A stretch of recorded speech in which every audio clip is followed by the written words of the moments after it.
frustrating one incident. Penguins in the north, in the Iceland there, when the storms come, thousands of these penguins will gather together. Well, why is it so? To keep warm. Yeah. So I think there's a sense of unity.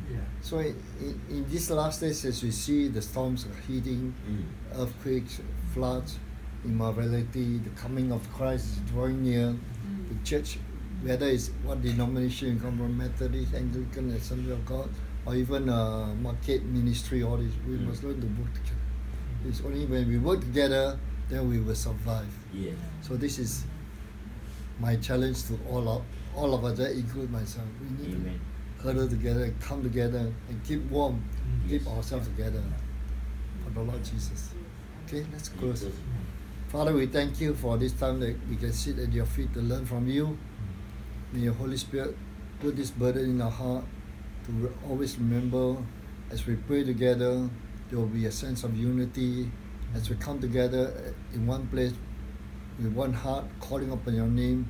Lord, I believe that Singapore will become Antioch for your glory, when the fire of God will just burn and purify your church.